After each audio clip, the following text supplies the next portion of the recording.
네, 오늘 장 선전략 시간입니다. 지난주 우리 시장은 조정과 반등이 거듭됐습니다. 결국 제자리 걸음을 했는데요. 이번 주에는 또 다양한 변수들이 혼재되어 있습니다. 어떻게 투자 전략을 세워야 될지 함께 고민해 보도록 하겠습니다. 머니스터디의 오현진 팀장, 김종효 위원과 함께합니다. 안녕하십니까? 네, 안녕하세요.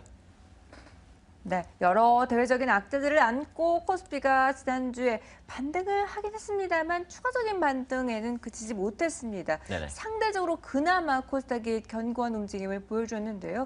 메르스에 대한 여파가 시장에 다 반영이 됐다라는 분석도 있고 네네. 또 앞으로 추가적으로 조정에 들어갈 것이다라는 분석도 나오고 있는데요. 어떻게 보시나요, 현재 시장? 일단 여전히 지수 관점에서는 크게 기대할 부분은 없다라고 생각을 하고 있습니다. 일단 대외 악재에 의해서 시장이 좀 악영향을 받는 모습들이죠. 특히 그리스 관련 부채 리스크가 월말까지는 좀 지속될 것이다라는 관점 생각해 보셔야 될 것 같은데, 일단 5일에 갚기로 했었던 IMF 부채를 월말에 일시적으로 상환을 하겠다라고 그리스가 밝혔습니다. 이게 일방적인 통보는 아니고 기존에 이제 IMF 부채를 갚으려면 1개월 정도 안에 만기가 오는 부채는 월말에 일시적으로 갚을 수 있어요. 그래서 합법적으로 이제 갚는 것이니까 관계가 없다라고 보시면 될 것 같은데, 아직까지는 이제 그 부채를 어떻게 갚을지에 대한 안이 확실하게 나오지 않았습니다. 그래서 월말까지는 이제 그 부채를 갚을 안이 나오기 전까지 시장의 변동성을 줄 수 있다라는 부분들, 개별 종목의 변동성이 커질 수 있으니까 손절가를 철저하게 설정하시고 대응하실 필요가 있다. 이 부분을 말씀드리고 싶고요.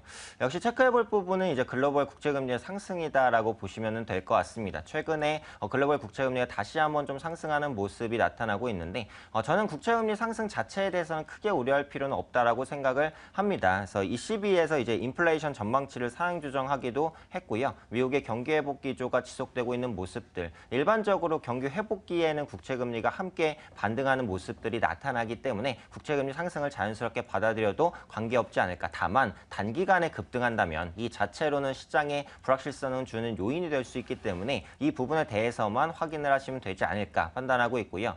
앞서 말씀드린 대로 하지만 시장에 대해서는 보수적인 관점을 유지할 수밖에 없는 부분, 대외 불확실성이 아직까지는 좀 크다라고 생각을 하고 있고, 엔저를 비롯한 환율 문제도 시장의 발목을 계속해서 잡고 있습니다. 지난주와 마찬가지로 이번 주에도 역시 대형주보다는 이제 중소형주, 가치주보다는 성장주의 시장의 포커스가 맞춰질 것으로 보여지기 때문에 중소형 성장주를 좀 주목해서 보셔야 될 것 같고요.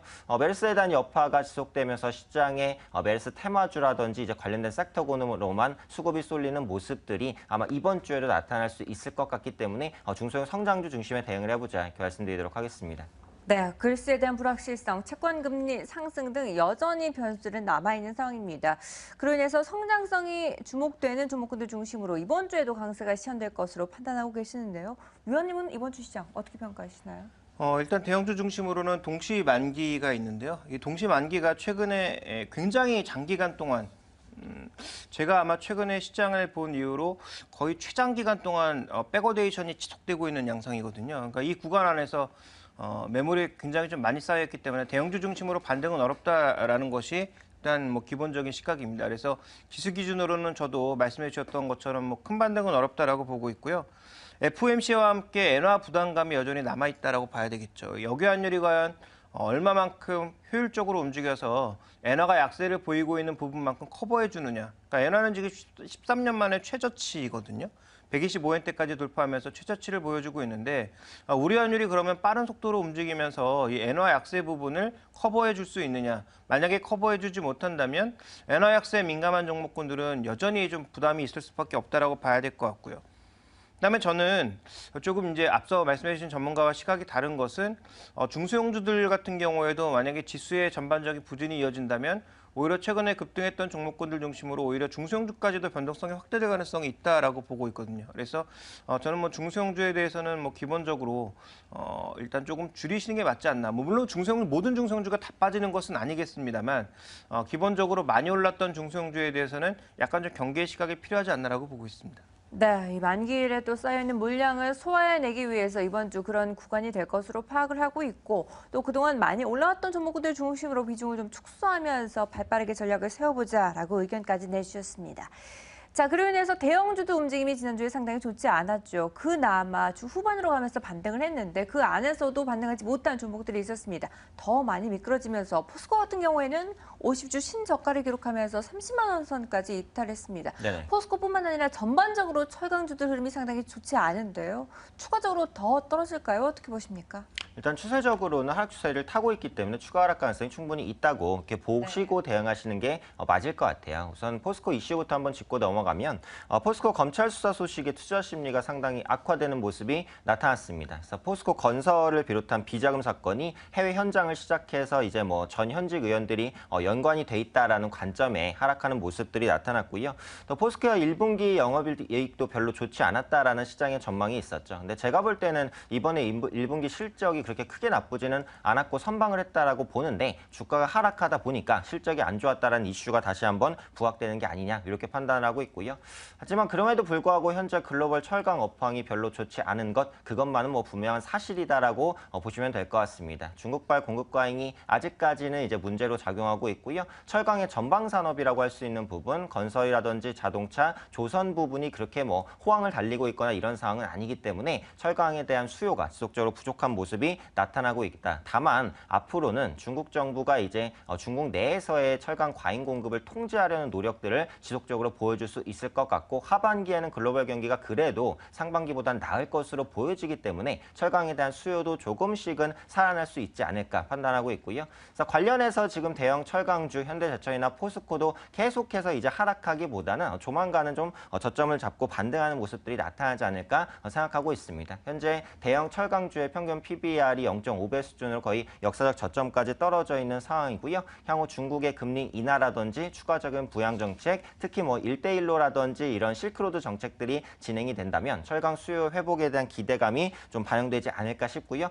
다만 앞서 말씀드린 대로 지금 포스코든 현대제철이든 하락 추세로 진행이 되고 있기 때문에 떨어지는 칼날을 잡을 수는 없겠죠. 그래서 포스코나 현대제철에 관심을 가지시는 분들은 반드시 바닥을 찍고 반등하는 모습이 나타날 때 좀 중장기적인 관점에서만 접근이 가능하다 이렇게 말씀드리도록 하겠습니다. 네, 철강 업황 자체가 부진한 모습이고 현재 저점을 잡으면서 하반기 이후에 그나마 반등을 해볼 만하다라고 평가하고 계십니다. 이렇게 코스피 시가총액 상위 종목 가운데 포스코의 하락세가 두드러졌는데요. 상대적으로 코스닥 시장에서는 셀트리온이 급등세를 시현했습니다. 외국계를 통해서도 호평이 쏟아지면서 다시 매기가 쏠리는 양상이 나타났습니다. 앞서도 말씀을 해주셨다시피 성장 가치가 있는 종목군들 중심으로 계속 흐름이 이어질까요? 네, 셀트리온에 대해서는 일단 기업은 저는 좋은 기업이라고 생각을 하고 충분히 성장성에 대한 부분도 좋게 생각을 하고 있습니다. 근데 시티증권에서 바이오시밀러 분야의 선두업체, 뭐 글로벌 5위 수준의 기업으로 뛰어오를 수 있다라는 셀트리온에 대한 호평이 나오면서 셀트리온에 단기적으로 수급이 좀 유입되는 모습이었는데요. 어쨌든 이 바이오시밀러라는 부분은 올해부터 국내 쪽으로 본격적으로 이제 성장하는 분야다라고 보시면 되고 셀트리온이 이 바이오시밀러 부분에서는 분명한 강점을 가지고 있는 부분들 그리고 류마티스 관절염 치료제죠. 램시마의 판매가 유럽에 이어서 미국까지 본격적으로 진행될 것이다라는 부분, 후속약품인 허주마의 판매도 기대되고 있다라는 부분, 전반적으로 모멘텀이 많은 종목이기 때문에 저는 셀트리온 긴 시각에서 보자면 조정 시에 모아갈 수 있는 종목이다 판단하고 있고요. 다만 지금 이런 몇몇 종목을 제외한 모든 바이오주는 메르스 확산의 변동성이 굉장히 커져 있는 상황입니다. 지금 바이오주를 관심 갖고 계신다고 하더라도 매수 타임을 조금 기다리시는 게 나을 것 같아요. 지금 바이오 섹터 모두가 메르스와 관계없는 종목들도 모두 메르스의 노이즈에 엮여서 급등락하는 모습이기 때문에 조금 진정되기를 기다렸다가 이제 종목을 찾아보시는 게 맞겠다. 바이오주는 지금 투자 타이밍이 크게 좋지는 않다 말씀드리고 싶고요. 다만 관련해서 제약바이오보다는 헬스케어 쪽으로 시선을 조금 돌려보셔도 좋을 것 같습니다. 그래서 헬스케어 종목들 올해부터 본격적으로 성장할 것으로 보여지고 있고요. 한 종목 짚고 넘어가자면 이제 아이센스 말씀드리고 싶은데요. 중국발 혈당 측정기의 성장이 좀 본격적으로 이어질 것이라고 보고 있습니다. 세계적으로 당뇨 환자가 늘어나면서 혈당 측정기 시장이 구조적으로 성장하고 있고요. 작년에 중국에서 약 60억 정도의 매출을 달성을 했고 중국 법인 설립 후에 올해 8월에 공장이 준공되고요. 2017년에 가동이 예정되어 있습니다. 중국발 양적 성장이 기대되고요. 특히 신제품 혈액가스 분석기와 당화 혈색소 측정기가 출시되면서 신규 매출에 반영될 것으로 보이는 만큼 현재 시점 아이센스 헬스케어 업종 내에서 모멘텀이 많은 종목이다 이렇게 말씀드리도록 하겠습니다. 네, 셀트리온에 대해서는 긍정적으로 장기적으로 바라보고 계시고 매수가 가능하다라고 보고 있습니다. 그 안에서 좀 눈을 돌려서 헬스케어 관련 종목 중에서는 아이센스를 유망주로 꼽아주셨는데요. 이렇게 셀트리온을 비롯해서 전반적으로 바이오주에 대해서 현재 상황에서는 어떻게 평가하면 좋을까요? 헬스케어가 뭐 바이오 굉장히 여러 가지 종목군들을 포함, 의료기기까지 포함하고 있는데요. 네. 뭐 저도 이 시장에 대해서 장기적으로 긍정적인 시각을 가지고 있습니다. 다만 이제 주가를 대응하는 관점에서는 너무 빠르게 선반영이 된 부분이 분명히 없지 않아 있습니다. 그러니까 실적보다 주가가 빨리 올라온 것에 대해서 부정할 사람은 아무도 없거든요. 그래서 뭐 한미약품 정도로 제한다면 나머지 종목군들의 최근 주가 급등은 이해하기 힘들 정도로 속도가 빨랐다라고 봐야 될 것 같습니다. 그래서 저는 이들 종목이 등락이 크게 나타날 수 있기 때문에 향후 이제 파이프라인이라든지 해외 진출에 확실한 모멘텀을 갖고 있는 종목군들을 제외한다면 전부 쳐내야 된다라고 보고 있고요. 그런 대상 종목으로서는 뭐 꾸준하게 말씀드렸던 한미약품, 동아ST, 셀트리온 같은 종목군들을 지금 구간에서는 신규 매수해서 보유하는 전략보단 트레이딩 전략이 필요하다라고 보고 있습니다. 네, 한미약품과 동아ST 이런 종목군들 중심으로 트레이딩 관점의 전략을 제시해 주셨습니다.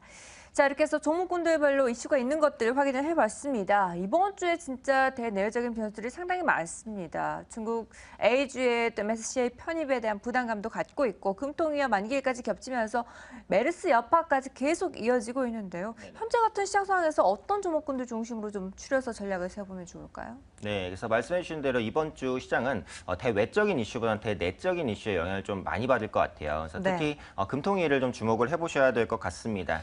현재 1.75%의 기준금리는 동결할 것 같아요. 지금 상황에서 금리를 인하하게 되면 향후에 쓸 수 있는 카드를 소진한다라는 것이고 지금 0.25%포인트를 내린다고 엄청난 실익이 있어 보이지도 않습니다. 다만 지금 강력하게 진행되고 있는 엔화 약세에 대한 대응, 이것을 어떻게 할 것이냐가 관건인 것 같아요. 그래서 제가 볼 때는 이제 한국은행에서도 스무딩 오퍼레이션, 실제로 엔화 시장에 개입해서 엔저를 이제 저지하려는 움직임, 이런 액션들을 취해야 될 때가 아니냐라고 생각을 하고 있습니다. 그래서 만약에 이런 스무딩 오퍼레이션이 나오게 된다면 일본과 경합 관계에 있는 대형 수출주가 반등할 수 있는 계기가 되지 않을까. 이번 금통이 있는 수출주의 그 흐름을 좀 판단할 수 있는 중요한 이벤트가 되지 않을까 판단하고 있고요. 또 이번 주엔 코스피 200 정기 변경이 있습니다. 신규 편입된 종목군들 단기적으로 관심 가지실 수 있을 것 같은데 신규 편입되는 종목이 한샘이나 현대템, 동근당 같은 종목들이죠. 과거 정기 변경이 있었을 때 이제 신규 편입 종목을 이제 매수를 하고 편입 직후에 파는 전략이 유효했다라고 합니다. 이번 주에도 트레이딩 관점에서 보실 수 있을 것 같고요. 이번 주 관심 종목으로는 스카이라이프 한 종목을 언급드리도록 하겠습니다. UHD 방송 활성화에 따른 수혜가 기대가 됩니다. 유료 방송에 대한 경쟁 심화 때문에 그동안 스카이라이프가 상당히 많이 밀렸는데요. 현 수준에서 가격적인 매력도 가지고 있다고 보고 있고 또 UHD 셋톱박스가 출시되면서 전용 채널이 3개로 확대가 되고 지상파에서도 지금 UHD 채널을 확보하려는 움직임들이 나타나고 있습니다. 이런 것들 전반적으로 감안해 봤을 때 현 시점에서 투자 메리트가 있는 종목이다 말씀드리도록 하겠습니다. 네, 스카이라이프 주목해서 살펴보도록 하겠습니다. 두 분 인사드리면서 1부 마무리 지어야 될 것 같습니다. 머니스터디의 오현진 팀장, 김종규 위원과 함께했습니다. 저는 잠시 후 2부에서 뵙겠습니다. 말씀 감사합니다. 네, 감사합니다.